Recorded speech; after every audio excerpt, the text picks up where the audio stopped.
어머니, 지금 뭐 하시는 거예요? 분명히 방에서 나오지 말라고 했잖아요. 아니야, 연주야. 그냥 우리 민수가 어릴 때 제일 좋아하던 잡채를 손님들 앞에서 이러시면 어떡해요? 어머니가 요즘 기억이 가물가물하셔서 어머니 내일 아침에 집 사세요. 뭐라고 민수야 엄마가 뭘 잘못했다고. 이제 우리끼리 살고 싶어요. 고향으로 돌아가세요. 내가 평생 모은 5억 원을 다 줬는데 이게 아들이 할 말이냐. 그 돈은 그동안 모셔드린 생활비로 생각하세요. 이 집은 이미 저희 명의예요. 자신 년 동안 식당에서 고생해서 모은 돈을 어머니 집은 제가 싸드릴게요. 택시비도 드릴게요. 그래 알겠다. 이 엄마는 이제 필요 없는 거구나. 여러분 혹시 부모님께 받은 돈을 당연하게 생각하고 계신 건 아닌가요? 많은 분들이 부모는 자식을 도와주는 게 당연하다고 생각합니다. 하지만 과연 그럴까요? 최근 통계 자료에 따르면 노인 학대 신고 건수가 매년 20% 이상 증가하고 있습니다. 특히 경제적 학대가 가장 큰 비중을 차지한다고 합니다. 평생 모은 재산을 자식에게 물려준 후 홀로 버려지는 어르신들이 늘어나고 있는 현실입니다. 부모의 희생이 자식의 배신으로 돌아올 때 무엇이 남을까요? 오늘 여러분께 들려드릴 박순자 할머니의 이야기는 단순한 가족 갈등을 넘어 우리 사회의 뿌리 깊은 문제를 보여줍니다. 이 영상이 많은 분들께 전해져야 하는 이유입니다. 구독과 좋아요는 이런 소중한 이야기를 더 많은 분들과 나누는 가장 확실한 방법입니다. 특히 가족관계로 고민이 있으신 분들께 꼭 공유해 주세요. 누구나 겪을 수 있는 이 문제 절대 남의 일이 아닙니다. 반드시 끝까지 시청해 주시기 바랍니다. 지금부터 여러분의 마음을 뒤흔들 진짜 이야기를 시작하겠습니다. 안녕하세요. 저는 68세 박순자입니다. 오늘 여러분께 제가 겪은 일을 말씀드리려고 합니다. 혹시 저와 비슷한 상황에 계신 분들께 조금이나마 도움이 되었으면 합니다. 남편이 하늘나라로 떠난 지 3년이 되었습니다. 그동안 혼자서 지내면서 참 많은 생각을 했습니다. 10년 동안 운영했던 분식집, 순잔의 김밥을 정리하고 평생 모은 돈 5억 원을 통장에서 빼내던 날이 생각납니다. 손이 떨렸습니다. 이 돈이면 아들 민수와 며느리 이 연주가 넓은 아파트에서 편하게 살 수 있겠구나 싶었거든요. 민수는 제 하나뿐인 자식입니다. 12세가 된 지금도 어릴 때 모습 그대로입니다. 그 아이가 좁은 전세방에서 힘들게 사는 모습을 보니 마음이 아팠습니다. 며느리 연주도 처음에는 참 반가워했습니다. 어머니 모시고 살겠다며 눈물까지 보이더군요. 저도 앞으로는 외롭지 않겠구나 싶어서 기뻤습니다. 서울 강동구에 있는 30평 아파트로 이사한 첫날이 기억납니다. 저는 새벽 5시에 일어나서 아들 부부를 위해 아침상을 차렸습니다. 된장국에 김치전, 그리고 제가 직접 담근 김치까지 정성스럽게 준비했죠. 민수가 한 숟가락 먹고는 엄마 손맛이 그리웠다고 하더군요. 그 말 한마디에 제 마음이 얼마나 따뜻했는지 모릅니다. 그런데 시간이 지나면서 분위기가 달라졌습니다. 연주가 어느 날 말하더군요. 어머니 음식 냄새 때문에 위집에서 민원을 넣었다고 합니다. 김치찌개 끓이는 냄새가 복도까지 나간다는 거였습니다. 10년 동안 해온 음식이 갑자기 냄새 난다고 하니 당황스러웠습니다.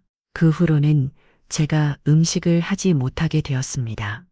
점점 제 자리가 줄어들었습니다. 거실에서 아침 뉴스를 보고 있으면 연주가 채널을 바꿔버렸습니다. 자기가 보고 싶은 드라마가 있다면서요. 저는 가만히 제 방으로 들어갔습니다.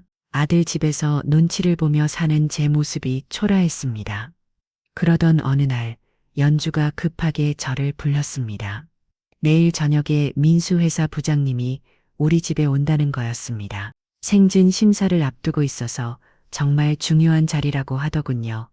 그러면서 제게 부탁했습니다. 방에서 나오지 말아 달라고요.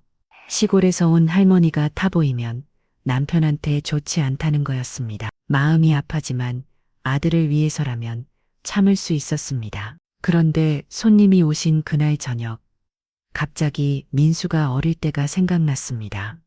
초등학교 2학년 때였는데 제가 만든 잡채를 그렇게 좋아했거든요.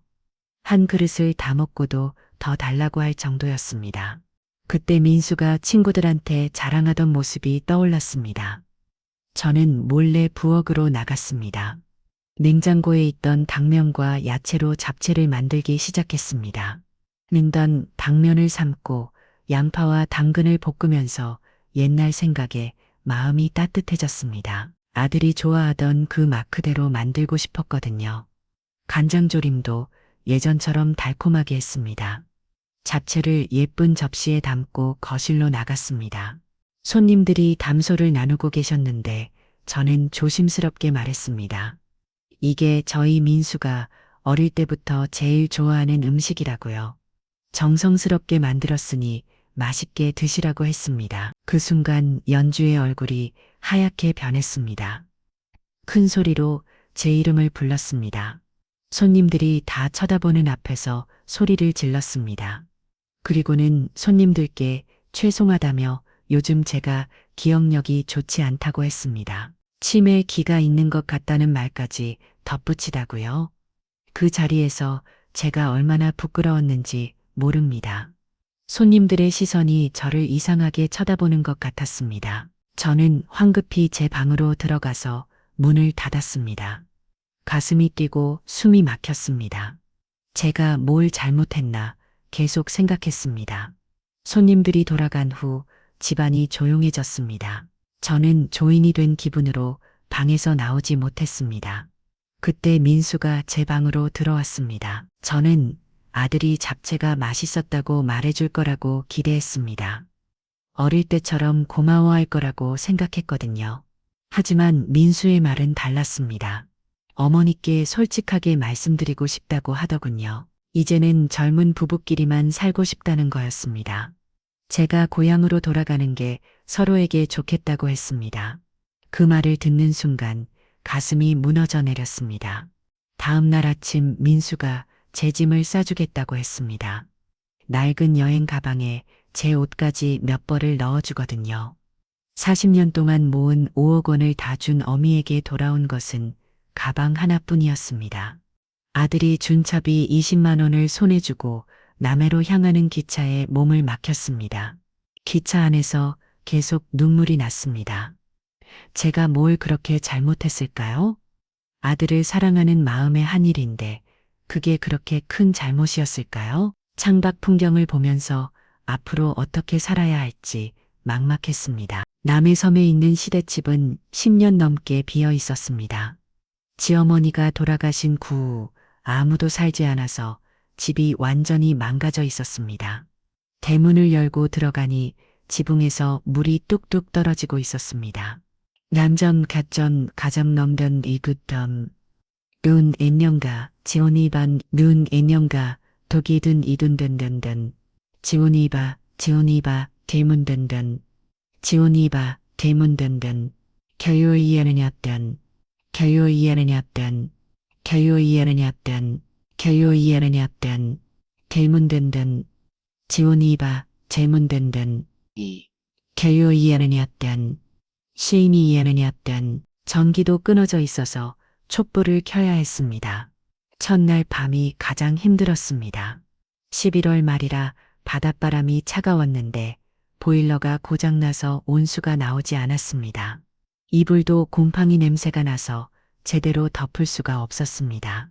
민수가 준 20만 원으로 당장 급한 것들부터 해결해야 했습니다. 하루에 쓸 수 있는 돈을 1,000원으로 정했습니다. 그래야 6개월은 버틸 수 있을 것 같았거든요. 라면 한 봉지가 500원이니까 하루에 2봉지씩 먹으면 되겠다고 생각했습니다. 전기세가 아까워서 밤에는 촛불 하나로 지냈습니다. 책을 읽거나 늦게질을 하면서 시간을 보냈습니다.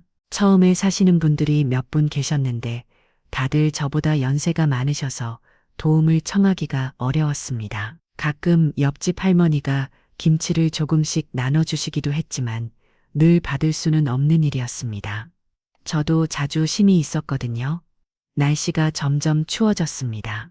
12월에 들어서니 바람이 정말 매서웠습니다. 집 많이 너무 추워서 두꺼운 옷을 열어 벌 겹쳐 입고 지냈습니다. 존발이 싫어서 잠을 제대로 잘 수가 없었습니다. 따뜻한 물로 목욕한 지도 한 달이 넘었습니다. 어느 날 몸살이 났습니다. 열이 39도까지 올라가서 정신이 몽롱했습니다. 이혼한 연희의 아이. 흉년과 정령저셔보를 동원이 익었더. 인수에게 전화를 걸어보려고 했지만 휴대폰 요금도 내지 못해서 정지된 상태였습니다. 아이. 그때 정말 죽는구나 싶었습니다. 잠을 동안 아무것도 먹지 못하고 누워 있었습니다. 물도 제대로 마시지 못해서 입술이 바지 안 말랐습니다. 옆집 김할튼이가 이상하다 싶어서 찾아오셨는데 제가 쓰러져 있는 걸 보고 깜짝 놀라시더군요.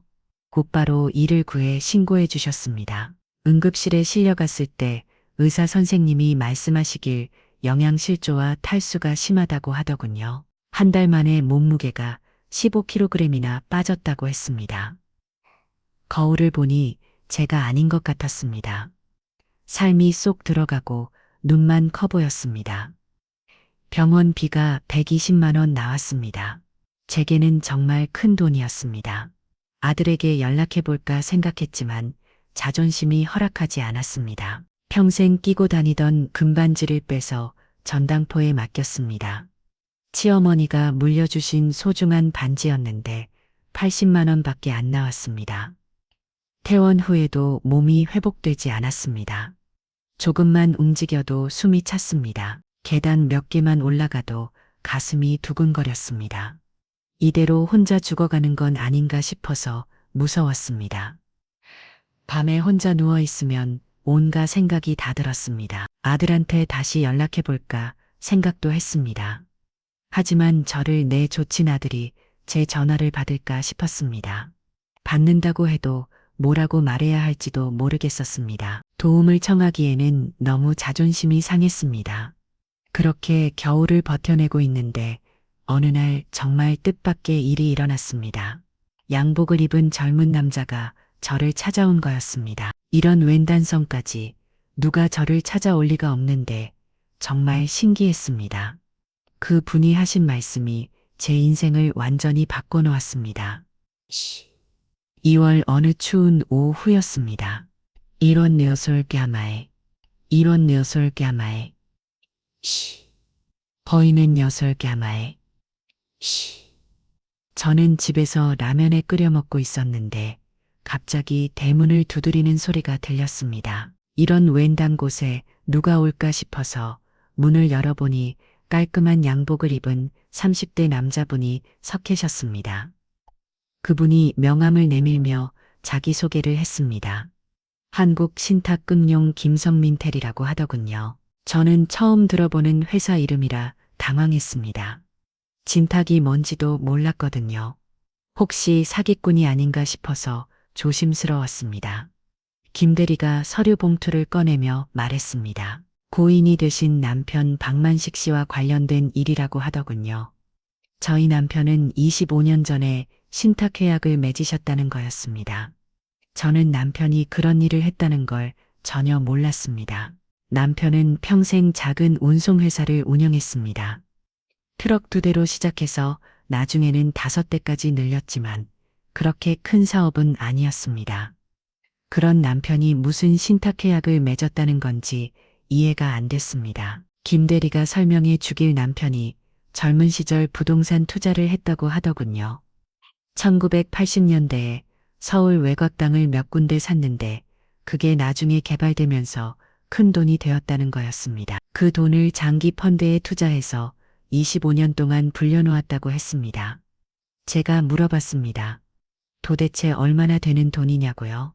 김 대리가 계산기를 꺼내서 보여주는데 숫자가 너무 많아서 처음에는 이해하지 못했습니다. 잠백억 원이라고 하더군요.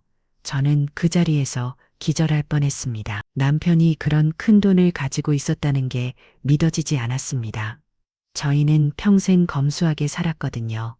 남편은 점심도 도시락 싸서 다니고 옷도 몇 년씩 입었습니다. 그런 사람이 300억 원을 가지고 있었다니 꿈 같은 이야기였습니다.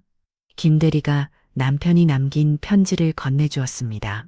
봉투에 제 이름이 남편 글씨로 적혀 있었습니다. 손이 떨려서 제대로 뜯을 수가 없었습니다. 편지를 펼쳐보니 남편의 진심이 담겨 있었습니다. 편지에는 이런 내용이 적혀 있었습니다. 존재야, 미안하다. 평생 숨기고 살았어. 미안해. 이 돈이 있다는 걸 민수가 알면 노력하지 않을까봐 걱정됐어. 돈이 있으면 사람이 게으러진다고 생각했거든. 그래서 내가 70살이 될 때까지 기다리라고 했어. 이제 이 돈으로 당당하게 살아라. 누구한테도 굽히지 말고 내 하고 싶은 대로 해라. 편지를 읽으면서 눈물이 쏟아졌습니다. 남편이 저를 얼마나 생각했는지 알 수 있었습니다. 평생 고생시켜서 미안하다는 말까지 적혀 있었습니다. 저는 남편이 더 그리워졌습니다. 잘 아이스했때 고마움을 제대로 표현하지 못한 게 후회됐습니다. 김대리가 통장과 도장을 건네주었습니다. 정말로 300억 원이 제 이름으로 되어 있었습니다.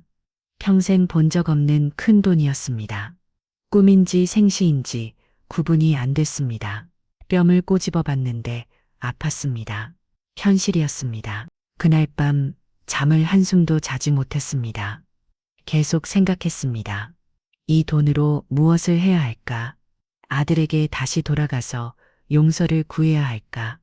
아니면 새로운 인생을 시작해야 할까? 머릿속이 복잡했습니다.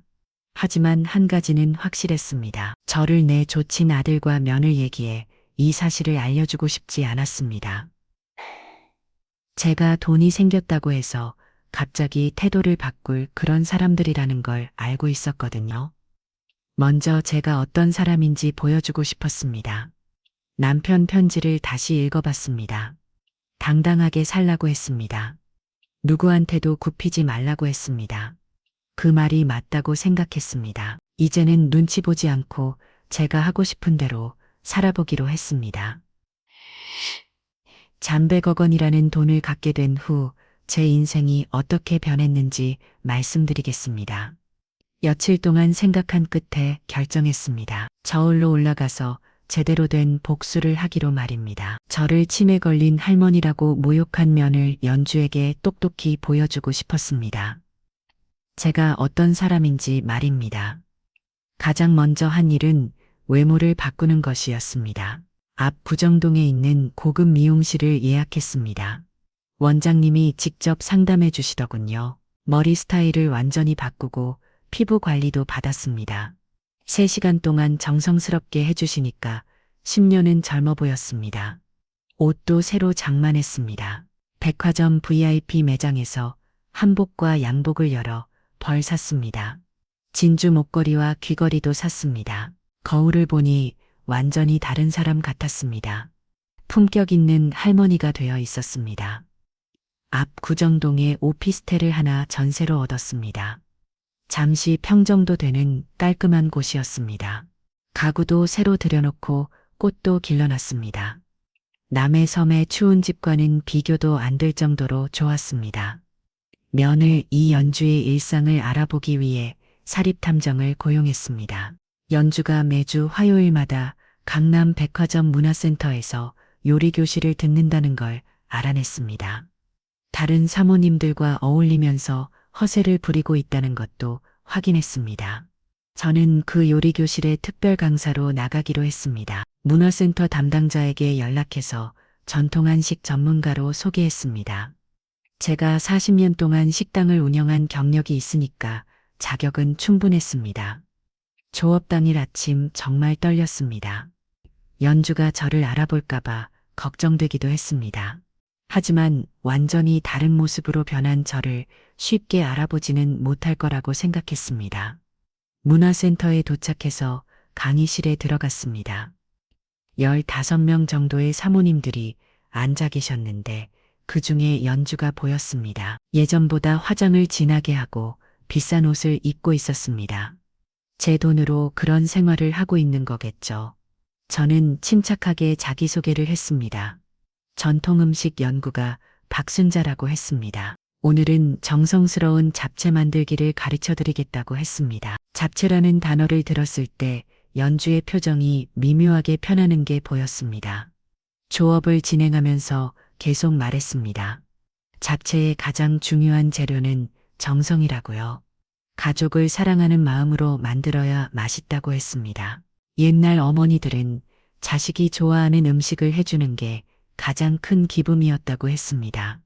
연주가 불편해하는 모습이 보였습니다. 계속 시계를 보면서 언제 끝나나 기다리고 있었습니다.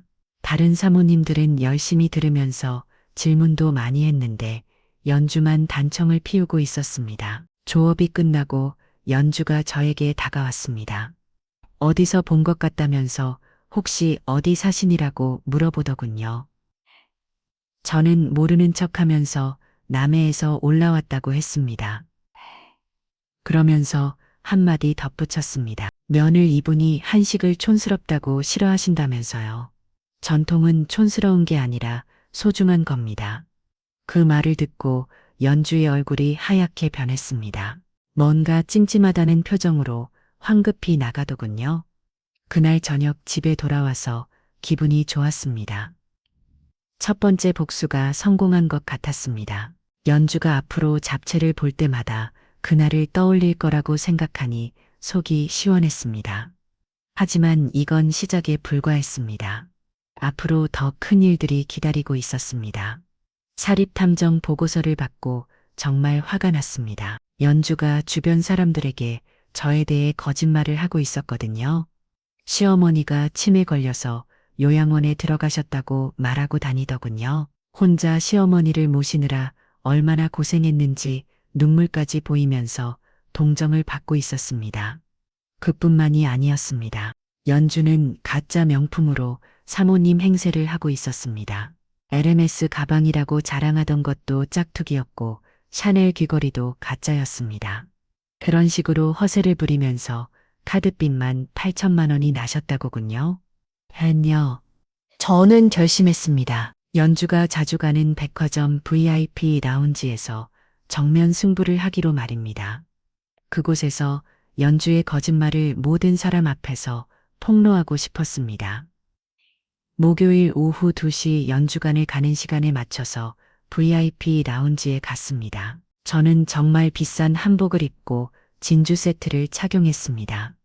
진짜 VIP처럼 보이도록 정성스럽게 꾸무었습니다.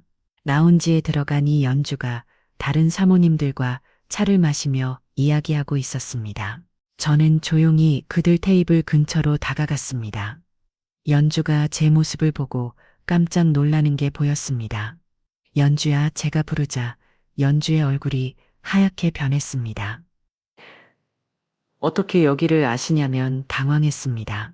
다른 사모님들이 이상하다는 표정으로 우리를 쳐다보기 시작했습니다. 저는 침착하게 말했습니다.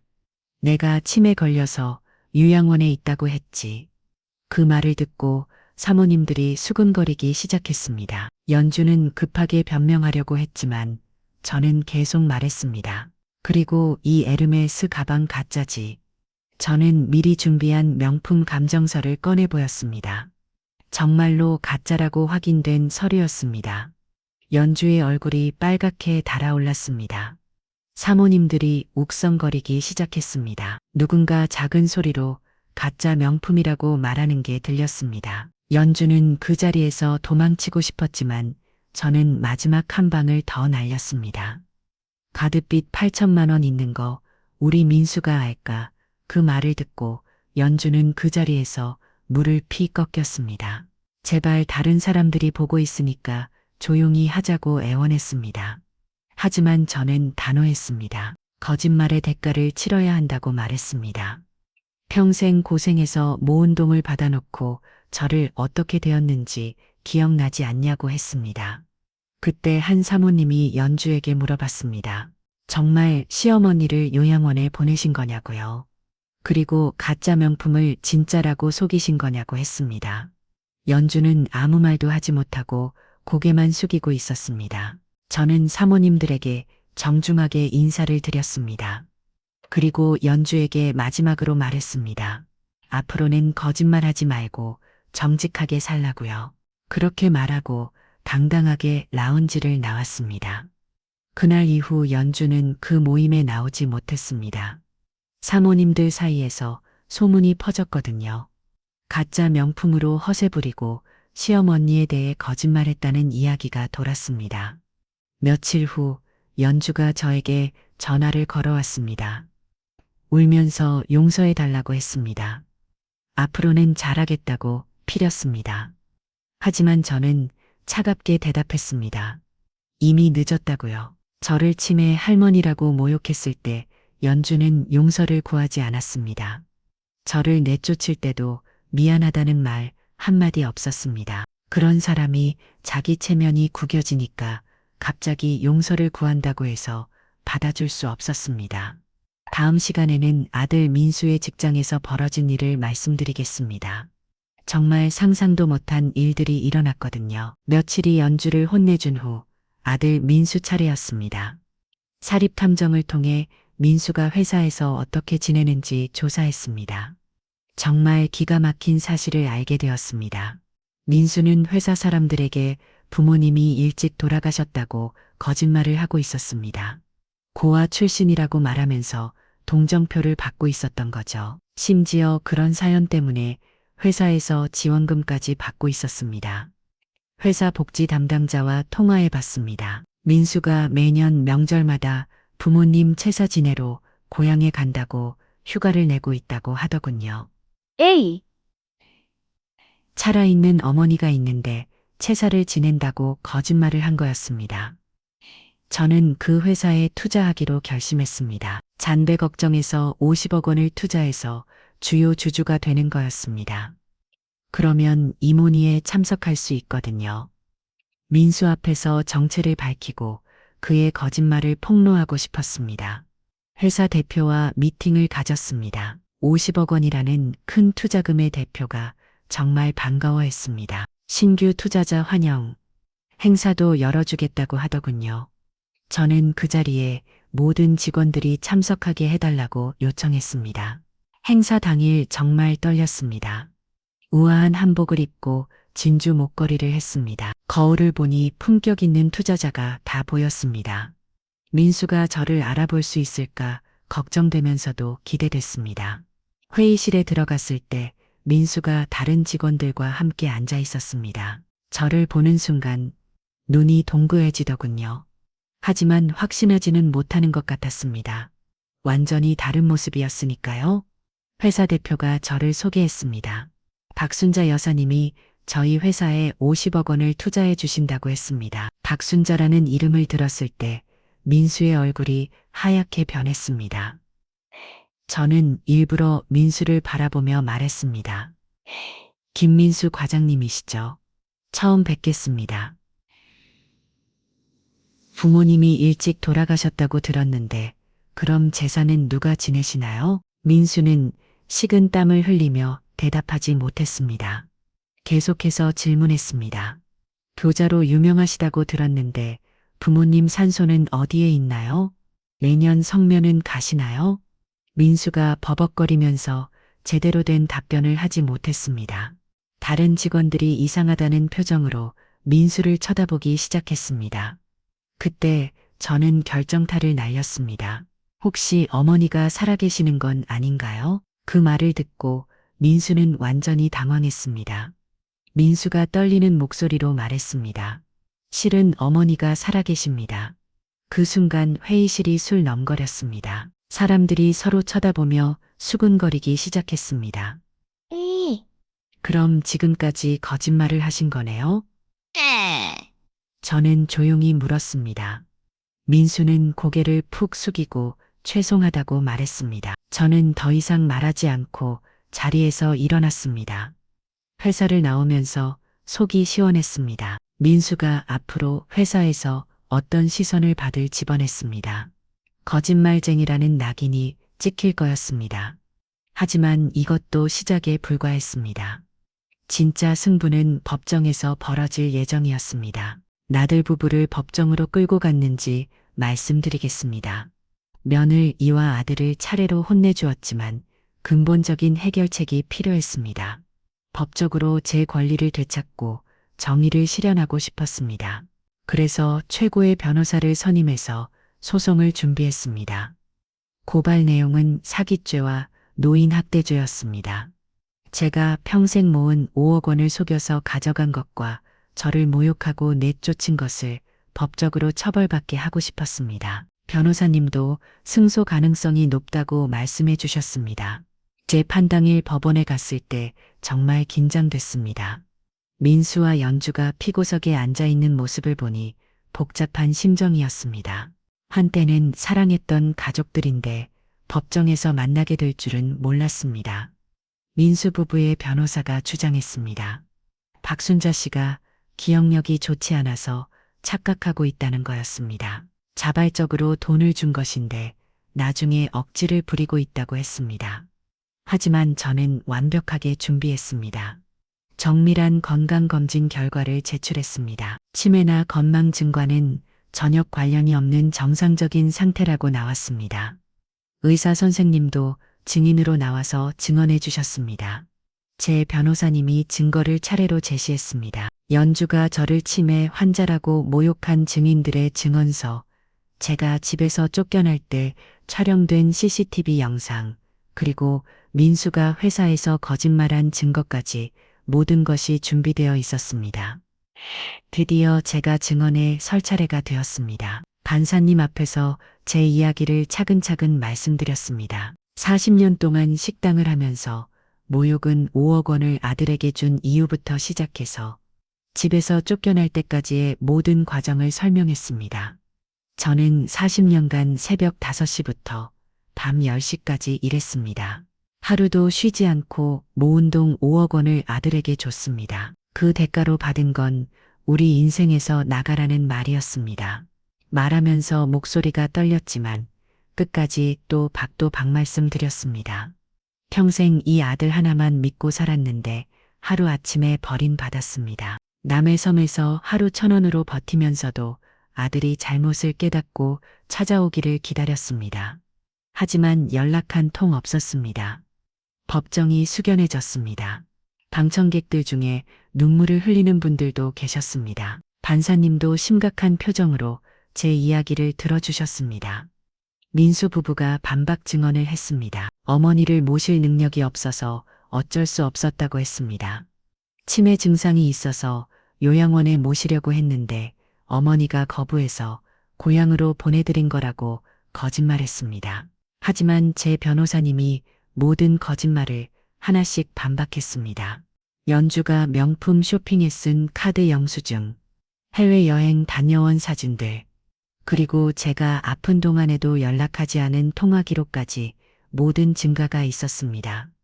판사님이 최종 판결문을 읽기 시작했습니다. 피고들은 원고가 평생 모은 재산을 기망행으로 취득했으며 노인을 학대한 사실이 명백하다고 인정한다. 따라서 원고에게 재산 5억 원 반환과 정신적 피해, 배상금 2억 원을 지급하라고 명령한다.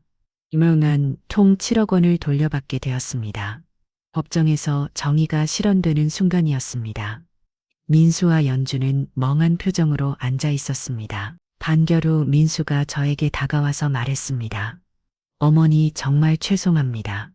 이제라도 용서해 주시고 다시 가족이 될 수 없을까요? 눈물을 흘리면서 진심으로 후회한다고 했습니다. 하지만 저는 고개를 저었습니다. 늦었다고 말했습니다. 가족이라는 어려울 때 함께하는 사람들이라고 생각한다고 했습니다. 저를 버렸을 때 가족 관계는 끝났다고 했습니다. 법원을 나오면서 훈련했습니다. 하지만 동시에 허무하기도 했습니다. 증소했지만 진짜 가족을 잃었으니까요. 다음 시간에는 제가 어떻게 새로운 가족을 만들었는지 말씀드리겠습니다. 법정에서 승소한 후 7억 원을 돌려받았습니다. 남편이 남긴 300억 원과 합쳐서 정말 큰 돈이 되었습니다. 하지만 마음은 허전했습니다. 돈은 많아졌지만 진짜 가족은 없었거든요. 며칠 동안 호텔에서 지내면서 앞으로 어떻게 살아야 할지 고민했습니다. 혼자서 좋은 집에 살고 맛있는 음식을 먹는다고 해서 행복할까 싶었습니다. 뭔가 의미 있는 일을 하고 싶었습니다. 그때 뉴스에서 본 내용이 생각났습니다. 자식들에게 버림받은 독거노인들이 많다는 이야기였습니다. 저처럼 혼자 외롭게 지내시는 분들을 위해 뭔가 도움이 되고 싶었습니다. 남의 선물로 다시 내려갔습니다. 이번에는 관광버스를 타고 편하게 갔습니다. 제가 살았던 낡은 집을 보니 감회가 새로웠습니다. 그때는 절망적이었는데 지금은 희망이 생겼거든요. 처음 전체를 매입하기로 결정했습니다. 그리고 그곳에 희망 실버마를 만들기로 했습니다. 자식들에게 버림받거나 혼자 지내시는 어르신들을 위한 무료 요양마을이었습니다. 잠배 걱정에서 200억을 투자했습니다. 깨끗한 주택 신체를 지었습니다. 의료시설과 문화센터, 그리고 텃밭도 만들었습니다. 바다가 보이는 아름다운 마을이 완성되었습니다. 전국에서 어르신들이 오셨습니다. 저처럼 자식에게 버림받으신 분들, 혼자 사시다가 외로우신 분들, 경제적으로 어려우신 분들까지 다양했습니다. 모두 신명이 함께 살게 되었습니다. 처음에는 서로 어색해 하셨습니다. 낯선 분들과 함께 지내는 게 쉽지 않았거든요. 하지만 시간이 지나면서 점점 가족 같아졌습니다. 아침마다 함께 산책하고 저녁에는 모여서 이야기를 나눴습니다. 제가 마을 이장을 맡았습니다. 40년 동안 식당을 운영한 경험이 도움이 됐습니다. 어르신들의 식사를 책임지고 건강도 챙겨드렸습니다. 정말 보람있는 일이었습니다.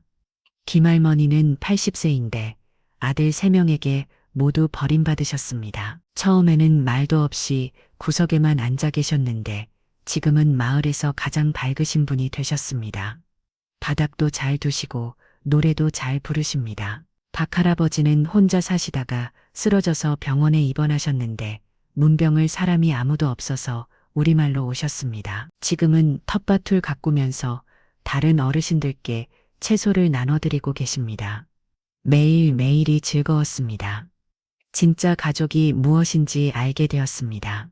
결연관계가 있다고 해서 가족이 아니라 서로를 아끼고 돌봐주는 사람들이 진짜 가족이었습니다.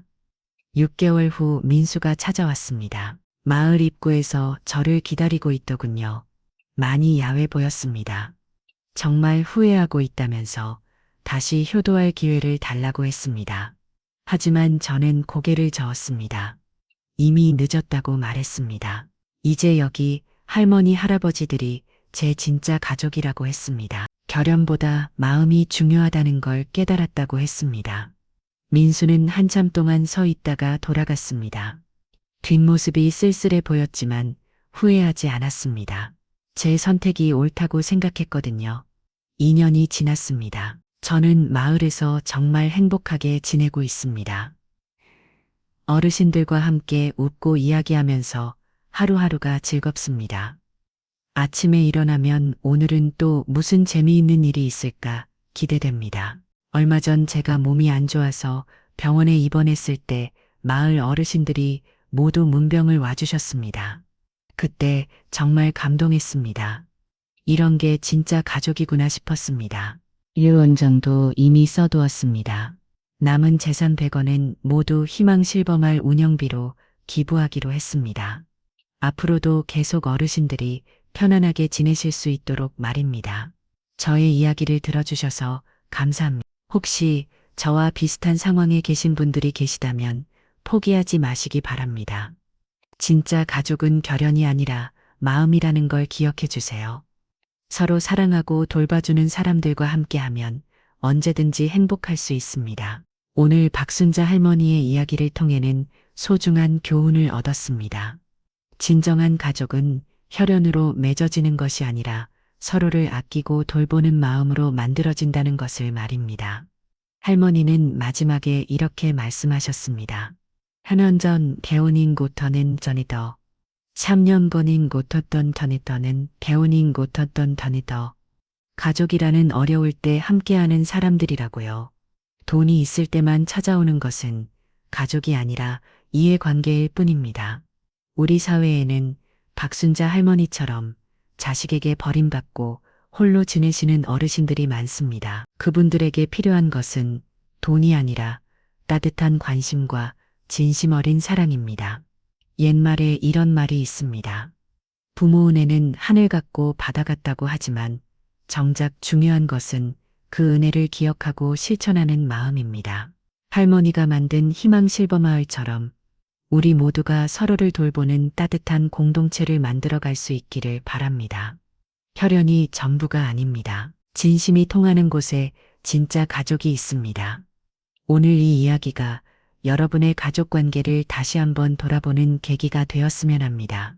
이런 의미 있는 이야기가 더 많은 분들께 전해질 수 있도록 구독과 좋아요, 그리고 알림 설정 부탁드립니다.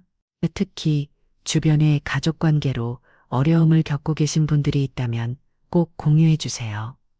다음에도 여러분의 마음에 울림을 주는 이야기로 찾아뵙겠습니다. 감사합니다.